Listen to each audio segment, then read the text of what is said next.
Could you explain why drilling for shale gas, whether you and extracting it either using fracking or not, is not such a good idea? Okay. Well, shale gas is just gas. It's just the same as natural gas. There's a slightly different process for getting it out of the ground. And gas is a fossil fuel.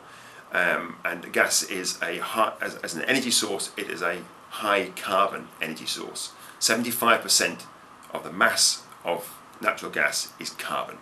So when you burn it, you get a lot of carbon dioxide.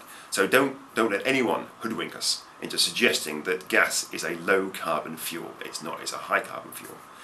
And the reason it is completely incompatible with our climate change objectives is it comes very clearly out of the maths on this, that if the wealthier parts of the world are to do make their significant contribution to avoiding dangerous climate change, as we have repeatedly committed year on year, as we repeated just last year. David Cameron signed up to the Camp David Declaration along with Putin, Obama, and so forth. So world leaders sign up repeatedly to these declarations, and I'm taking them at face value that they're not lying. They mean what they sign up for, and then we can then take what they say there. We can translate that into the maths, and we can say, can shale gas fit within that carbon budget that comes out of these statements they make? And the answer is very categorically no.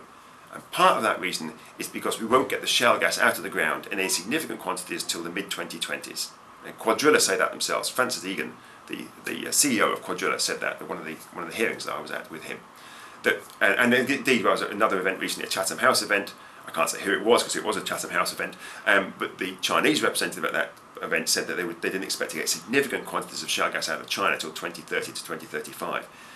So for the wealthy parts of the world, by that time, by 2025, we have made a radical shift towards a low carbon energy future. So it would be a foolish person who is serious about climate change who would invest capital in shale gas to know you only had a 5-year use of it.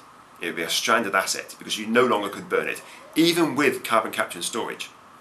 So even if we use the technology we have not managed to fully develop and test appropriately yet, even if that works, the emissions that come out of carbon capture and storage are still too high to fit within our carbon budgets. So we have to either be, again, it's one of those situations where we have to be honest. We either stick to what we sign up to internationally repeatedly year on year and be honest about it and then say we can't use shale gas, or we have to say we will renege on that. We will tell the poor parts of the world, I'm sorry, we're not that worried about your future, and then when we're going to burn shale gas. Oh, and build some more airports as well at the moment.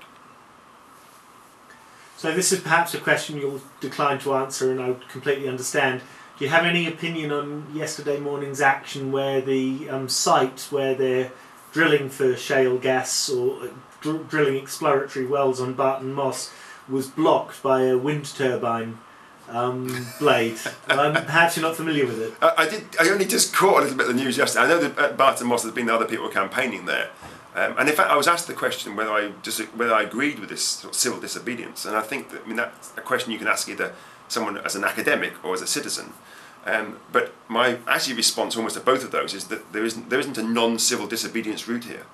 You either you either disobey the current set of civil structures or orders that we have to say you mustn't get in the way of the progress of this of fracking in this case, or any other development for that matter, which you could argue is civil disobedience.